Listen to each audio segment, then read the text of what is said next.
history doesn't always change with gunfire or revolution. Sometimes it shifts quietly, with a signature, a trade deal, or even a joke that spirals into something no one can control. Imagine this. The year is 2025. The United States, under a newly re-elected Donald Trump, is no longer just talking about America first, it's acting on it, reshaping the continent itself. And it all begins with a threat that sounds like a punchline. When Donald Trump won the 2024 U.S. presidential election in a crushing victory over Kamala Harris, the world expected turbulence. But few anticipated just how far he would go. Almost immediately after his win, Trump promised massive tariffs, a sweeping 25% on goods from Canada and Mexico. His justification? Both countries had failed to stop the flow of drugs and illegal migrants across America's borders. To many economists, the move bordered on economic suicide. The three North American economies, bound together by decades of free trade, were like organs in the same body. Wound one, and all would bleed. But Trump was undeterred. "We're done being ripped off," he said at a rally, waving a chart that claimed Canada had a $1 billion trade deficit with the US. The crowd roared. Markets tumbled. By December 2024, Canadian Prime Minister Justin Trudeau flew to Washington in a last-ditch effort to talk Trump down. In the Oval Office, under the gold drapes and flashing cameras, Trudeau warned bluntly that the tariffs would destroy the Canadian economy. Trump smirked. "If Canada can't survive without ripping America off," he said, "maybe it should just become our 51st state." Laughter filled the room, from Trump's aides at least. Trudeau didn't laugh. Later, his office described the meeting as productive. But in Canada, the remark hit like a bombshell. News anchors replayed the clip for days. Hashtags exploded across social media. Hashtag not the 51st and hashtag keep Canada free. Trump, sensing opportunity, played it up. He posted a photo of himself with the Canadian flag, captioned, "Great meeting with Justin. Canada's future looks bright, maybe even red, white, and blue." The American right seized on it. Fox News host Jesse Waters called the idea of a US-Canada merger a fascinating conversation. Newsmax dubbed it Manifest Destiny 2.0. The fringe became mainstream overnight. By early 2025, things escalated fast. Trudeau, facing mounting economic pressure, was bleeding political capital. The Canadian dollar collapsed. Factories slowed. Energy exports fell as new US tariffs strangled trade routes. And with federal elections approaching, the polls were brutal. Trudeau trailed Conservative leader Pierre Poilievre by 20 points, then 30. Desperate to show strength, Trudeau returned to Washington, hoping to ease tensions.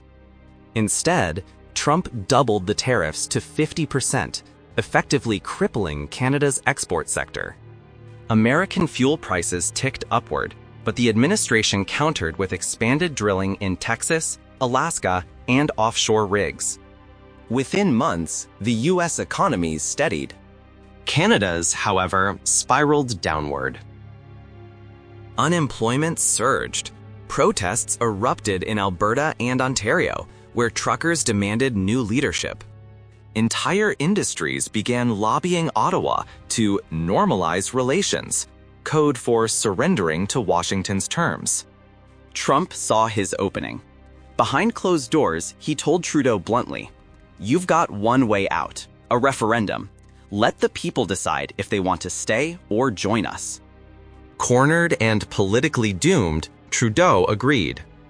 The announcement of the Canadian national referendum sent shockwaves across the world. Would a democratic, developed nation actually vote to end its own independence? Polls revealed a fractured country. Only 34% of Canadians described themselves as very proud to be Canadian. Meanwhile, roughly 14% openly admitted they felt little attachment to the state. Some even said they preferred joining America or dividing the nation into independent regions. The American media machine pounced. Across CNN, Fox, and online platforms, talking heads debated the Great Integration. Trump's supporters portrayed it as the natural fulfillment of Manifest Destiny, a peaceful unification of North America under one flag. Democrats, still reeling from their 2024 defeat, quietly supported it too, seeing an opportunity to rebalance electoral demographics and claim credit for continental unity. Soon, both left and right in America were aligned for very different reasons. Across Canada, billboards appeared showing shiny U.S. highways, low taxes, and slogans like "Join the strongest economy on Earth." Influencers, podcasts, and political operatives flooded social media feeds with pro-merger rhetoric. By summer 2025, the line between propaganda and persuasion blurred completely. When the day of the referendum arrived, millions of Canadians stood in lines that wrapped around city blocks. It was the most important vote in their history, a decision between pride and prosperity. In the end, the result shocked the world. The yes vote fell short by just a few percentage points, but it was close enough to ignite a geopolitical earthquake. For Canada's poorest provinces, the appeal had been simple. U.S. statehood promised infrastructure, jobs, and stability. For conservatives, deregulation and free market policies held irresistible charm. For struggling families, the promise of higher wages and cheaper goods under the American system was tempting. Even though Canada ultimately chose to remain sovereign, the divide it revealed was profound, a nation questioning its very identity. But then, in the fever of speculation, the unthinkable happened. Leaked documents suggested that Trump's administration was preparing transition plans in case Canada reconsidered. Maps circulated online showing proposed U.S. states: New Ontario, Pacific Columbia, North America Territory. Global reaction was instant. NATO and the UN scrambled to interpret the situation. Australia and New Zealand cautiously congratulated the spirit of democratic self-determination. Britain, humiliated, mourned another blow to the fading Commonwealth. France expressed outrage over Quebec's uncertain fate. China stayed indifferent, focused on its own economic priorities. But Russia was furious. With Canada hypothetically gone, U.S. military bases would now stretch unbroken from Alaska to Newfoundland directly across the Arctic, within missile range of Russian territory. The Kremlin condemned it as an aggressive redrawing of borders. Analysts across Europe compared the hypothetical union to Anschluss 2.0, though Trump insisted the process was 100% democratic. He framed it as proof that nations could choose to unite peacefully, without war, without bloodshed. But this precedent terrified world leaders. If Canada could vote itself into the US, what would stop Belarus from voting to join Russia? Serbia and Montenegro, Albania and Kosovo, or Ireland and Northern Ireland from following suit? Pandora's box had been opened. In one stroke, the Trump era had redefined not just American politics, but the very idea of sovereignty itself. And as history has always shown, once the borders of nations begin to blur, they rarely stop where anyone expects. When the dust settled after Canada's astonishing referendum, the geopolitical landscape of the planet had already shifted. For the first time in modern history, the United States had peacefully absorbed another G7 nation without firing a single shot. The world was still reeling from it. But Trump, now at the peak of his political power, wasn't finished reshaping the global order. Earlier in his second term, Trump had already stunned diplomats by brokering a negotiated peace between Ukraine and Russia, one heavily tilted in Moscow's favor. Europe, demoralized and fractured, faced a new reality: a re-empowered Russia on one side and a resurgent, continent-spanning America on the other. Although the Russian threat loomed large, for the sake of this alternate future, let's imagine peace holds, no new war breaks out in Europe, allowing the focus to remain on the North American transformation. Despite Canada's historic vote to join, the integration wasn't immediate or uniform. Washington announced that all former Canadian provinces would first become U.S. territories, not full states. Each would have to draft new constitutions, transition from parliamentary to republican systems, and meet the requirements for statehood. The process was awkward but inevitable.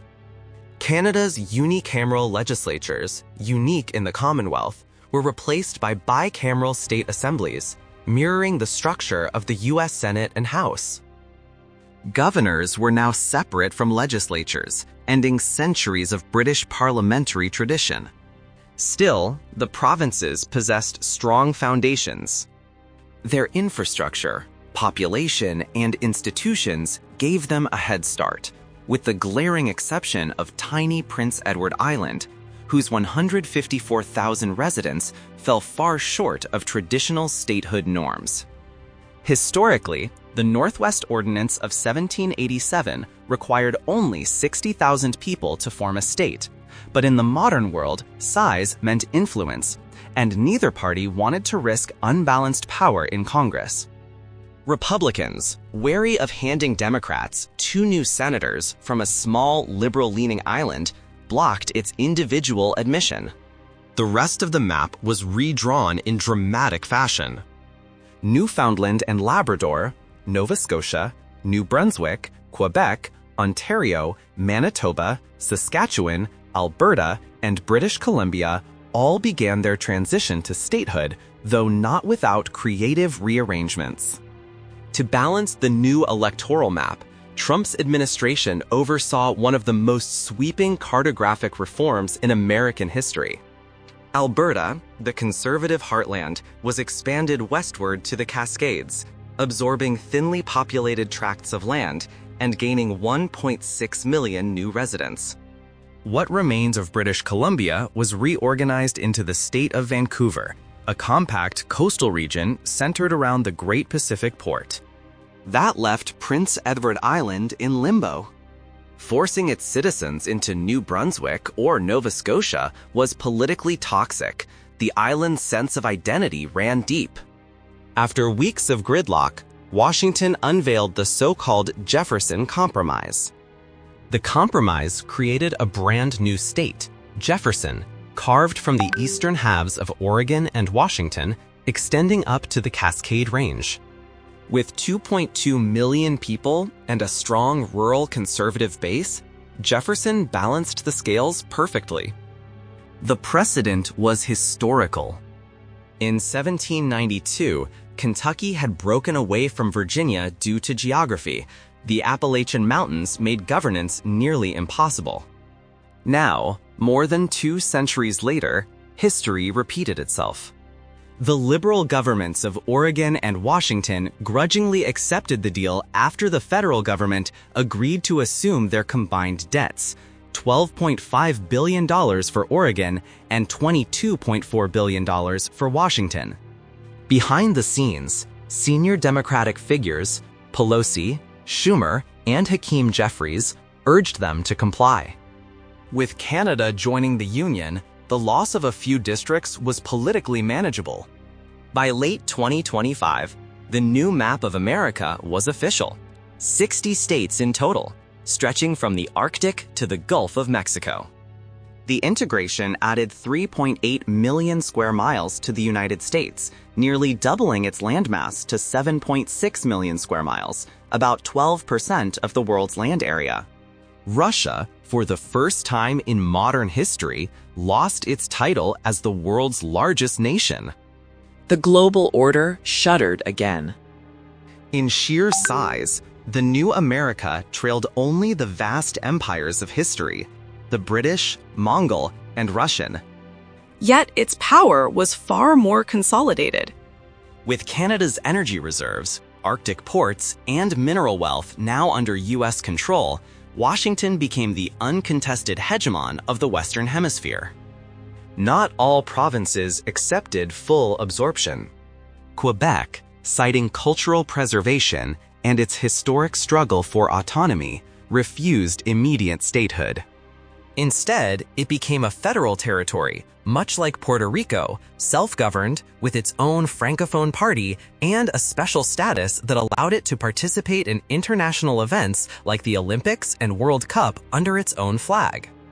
This hybrid arrangement was enshrined in the Quebec Territorial Constitution, granting broad autonomy but leaving the door open for future independence if the global climate ever shifted again. It was a masterstroke of ambiguity, both a safety valve and a statement of pride. While Washington celebrated its continental triumph, the realities on the ground were messy. Each new state had to rebuild its legal and political frameworks from the ground up. Canadian judges, clerks, and lawyers suddenly found themselves students again, cramming to master the U.S. Constitution, federal law, and landmark court precedents that defined the American system. Entire legal licensing systems were restructured. The shift from parliamentary sovereignty to constitutional republicanism was jarring. Old habits clashed with new institutions. Canadian law schools scrambled to rewrite their curricula. Courts temporarily ground to a halt as civil disputes, licensing conflicts, and jurisdictional chaos piled up. What had once been a stable parliamentary system was now an untested experiment in rapid Americanization. For many Canadians, the psychological adjustment proved harder than the legal one. Although they had voted for union, belonging was another matter. Older generations, especially veterans and rural communities, clung to the maple leaf flag, a quiet protest symbol fluttering on porches across the new northern states. They identified not with Washington, D.C., but with their local communities, a loyalty that echoed the lingering defiance of the post-Civil War South. Younger Canadians, however, adopted quickly. They embraced the dual identity of being both Canadian-born and American citizens, finding pride in the vast new republic that spanned 2 oceans and reached the Arctic. Pop culture flourished in the fusion. Canadian media integrated seamlessly into Hollywood. Toronto became a new political hub, and Alberta's oil wealth poured into American infrastructure. Still, beneath the optimism, a quiet tension simmered, the feeling of being guests in someone else's country, of having traded independence for influence. It was the price of unification. And for some, it was a bargain. For others, it was a betrayal that time could never heal. The year was 2026, and the world had already changed beyond recognition. The American flag now flew from Anchorage to St. John's. 2 nations, once partners, sometimes rivals, had merged into a single superstate stretching from the Pacific to the Atlantic, from the deserts of Arizona to the icy tundra of Nunavut. Yet behind the spectacle of victory, reality was messy, chaotic, and breathtakingly complex. Annexation was not a moment, it was a process, one that would test America's administrative will, Canada's resilience, and the very idea of democracy itself. The first challenge came not from borders or trade, but from the law itself. Thousands of Canadian courts, provincial codes, and judicial offices had to be restructured overnight. The new northern states needed to conform to the U.S. Constitution, federal statutes, and common law precedents stretching back centuries. To ensure the system didn't collapse, the Justice Department dispatched waves of American judges, clerks, and lawyers northward, legal missionaries tasked with rebuilding the judiciary in Washington's image. In Toronto, Montreal, and Calgary, temporary legal training centers sprang up. Canadian lawyers, used to British-derived parliamentary systems, now crammed for the U.S. bar exam under the guidance of their American counterparts. Imported attorneys acted as mentors, consultants, and sometimes overseers. They worked side by side with local officials, reviewing cases, rewriting statutes, and retraining entire departments. But for many in Canada's legal community, this mentorship felt more like occupation. Their professions, once sources of pride and identity, were now under foreign supervision. Whispers of resentment grew louder in law schools and bar associations. Yet, paradoxically, this friction accelerated the transition. Within 2 years, the courts of Ontario, Alberta, and British Columbia were running smoothly under the American model. Tens of thousands of U.S. lawyers moved north, drawn by low competition and untapped opportunity, turning cities like Ottawa and Vancouver into booming legal hubs of the new republic. But if law was a storm, healthcare was a full-blown hurricane. Canada's universal system, a proud national symbol for generations, simply couldn't coexist with America's profit-driven hybrid. The two philosophies collided head-on. In Washington, policymakers looked to German reunification for inspiration. Just as East Germany's state-run hospitals had been privatized after the Cold War, Canada's healthcare system was opened to corporate bidding. Overnight, what had once been a public right became a lucrative market. Private giants like United Health, Pfizer, and Anthem swooped in to acquire state-run hospitals, clinics, and research centers. Even European conglomerates entered the race, eager to claim a slice of the North American medical frontier.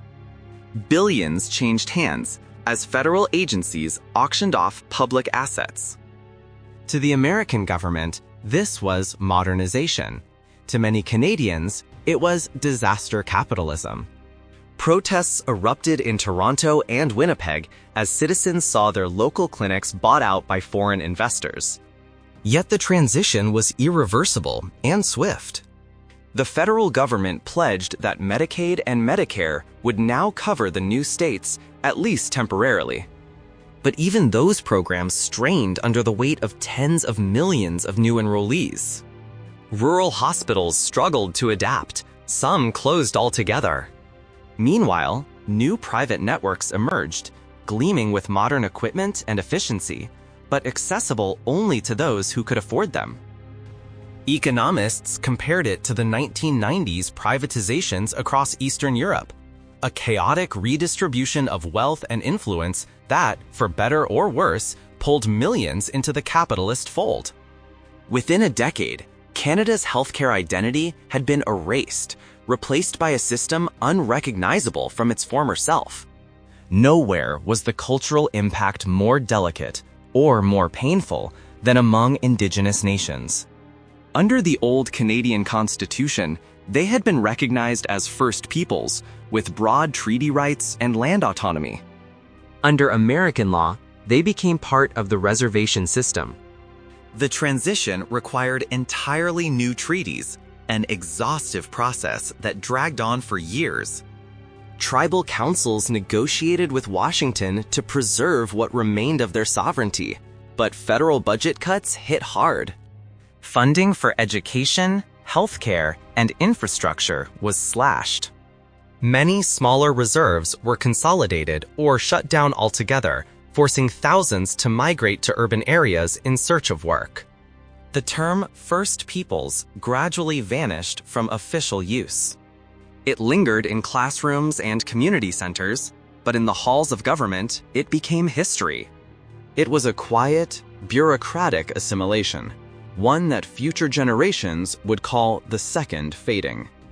Absorbing Canada came with a $1.2 trillion price tag, the equivalent of adding an entire California's debt to America's balance sheet. In Washington, it barely caused a ripple. After all, both political parties had long abandoned any illusion of fiscal restraint. But the hidden costs were far greater. Infrastructure realignment, social programs, administrative overhaul, the integration bill soared into the trillions. Yet the logic was simple: short-term pain for long-term dominance. And dominance came quickly. Canada's vast oil, gas, and hydroelectric reserves turbocharged the American energy sector. Pipelines extended deep into the Arctic, connecting Alaska and Alberta through what became known as the Northern Power Corridor. Before annexation, America already led the world with 13.3 million barrels of crude oil per day. Now, with deregulation and federal investment, production surged to 45 million barrels daily, 5 times Saudi Arabia's output. Natural gas rose in tandem from 34 trillion to nearly 40 trillion cubic feet annually, dwarfing Russian production. These figures weren't fantasy. They reshaped the global economy. By 2030, the United States supplied over 40% of the world's energy exports. Europe, once reliant on Russia, now bought American oil. The new industrial surge generated an estimated $11.8 trillion in additional GDP, offsetting the costs of annexation and catapulting the U.S. into an economic orbit unseen since the post-war boom. Agriculture followed the same trajectory. Freed from heavy Canadian regulation, farms expanded rapidly. Massive tracts of Saskatchewan and Manitoba became the breadbasket of North America. Food prices plummeted as new exports flooded the market. The Great Plains, once divided by a border, now stretched unbroken from Texas to the Yukon, the largest contiguous agricultural zone in human history. The timber industry boomed as deregulation opened millions of acres of forest for sustainable, mechanized harvesting. Precious metals and rare earths flowed from northern mines into American supply chains, securing independence from Chinese imports. In under a decade, the United States had not only regained manufacturing supremacy, it had become the world's resource capital. Politically, America had to reinvent itself to manage the influx. For nearly a century, the House of Representatives had held steady at 435 seats, but such restraint could no longer hold. Congress passed a constitutional amendment expanding the chamber to 475 seats, ensuring fair representation for the new states. Each district represented roughly 784,000 citizens, maintaining parity with the existing population ratio. The Senate expanded to 120 seats, giving each of the 60 states their 2 senators. The Electoral College was recalculated, now totaling 596 votes, raising the path to victory from 270 to 298. The new political map was staggering. Ontario, British Columbia, and Vancouver leaned strongly Democratic. Alberta and Saskatchewan emerged as Republican fortresses. Manitoba became the swing state, the Wisconsin of the North, while Quebec, still a semi-autonomous territory, watched from the sidelines, proudly independent yet economically intertwined. Analysts noted that Democrats now had a structural advantage in presidential races, but Republicans gained unprecedented control over America's new energy empire. It was a delicate equilibrium, one that would define the century to come.